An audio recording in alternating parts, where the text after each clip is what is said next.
Welcome back to Markets and Macros. Markets still holding in good strength actually at this point of time. It's moving higher towards that 48, 49 points gain. So it's good going for the markets. They're holding the gains. We did open with a bit of softness, but from there we've really seen some kind of buying interest coming in. But let's go across to our personal finance corner. Harsh Rungta of apnapaisa.com joins us. Thanks Harsh for coming down to our studio. Money's dreams. Indeed. But our first caller is waiting by. Rakesh Singh calls us from Allahabad. Hi Rakesh. Hi. I'm planning to invest in the IDFC Premier Equity Fund. What's your opinion of the fund as a satellite fund? Also, which plan should I go for? A, B or direct? Alright, I'll put it across to our expert. Harsh, what's your take on this one?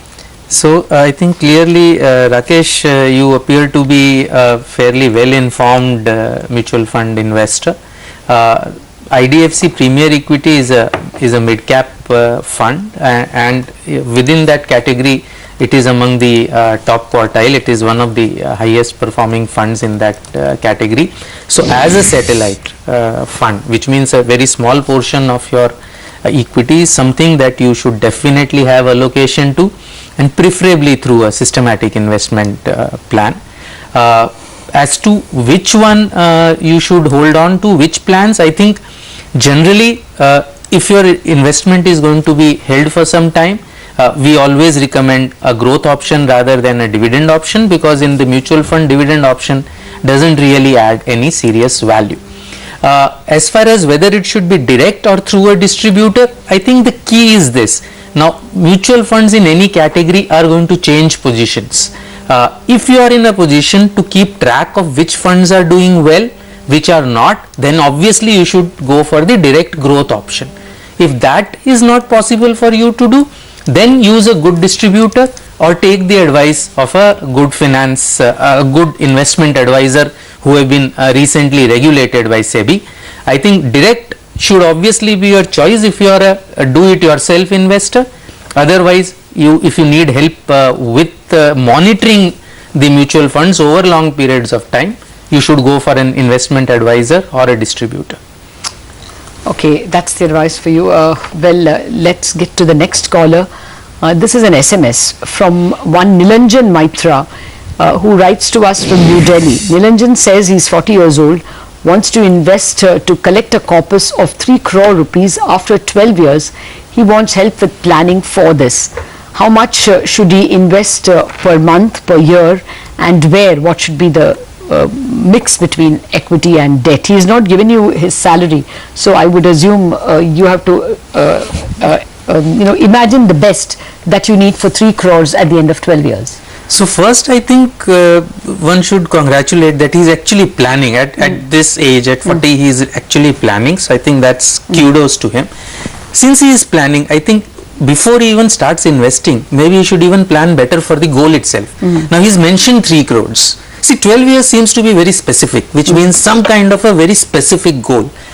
The amount of 3 crores, now that appears to be a little ad hoc, and I suspect he hasn't really taken inflation into account, because if you take 8% inflation, it's roughly 1.1 or 1.2 crores today.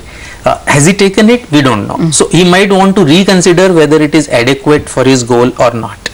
The other thing that you might really want to consider therefore is obviously your overall, this is one goal, you have other savings as well, so you should take into account overall exposure to equity or debt. Now we don't know that.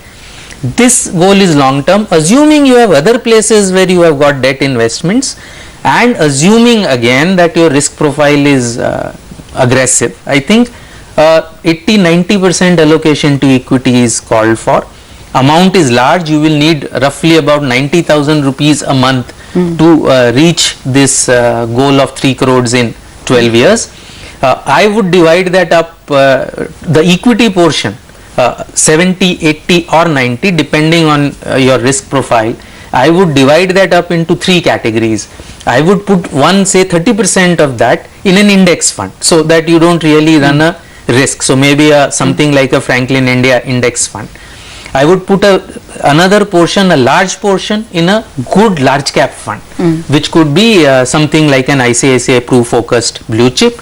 I would put 20% in a satellite fund, just like we discussed with the earlier caller Rakesh. That could be in a SBI Emerging Fund or IDFC Premier Equity, as the earlier caller said. All right, so that's the division for you. 12 years and a 3 crore corpus. Well, we have to wrap up this edition of Markets and Macros, end of time. But just leave you with a word on the rupee. Just pull up the chart. It's the best performing currency in Asia, and the dollar is almost as cheap as 61 rupees even as we speak. I think 62.10 or thereabouts. So should cost below 62 rupees probably in a while today itself. That makes it the best performance in the last 15 days or so.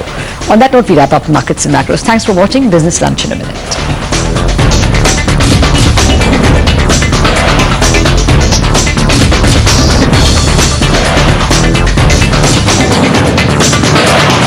MCX Stock Exchange, India's new stock exchange, presents Markets and Macros.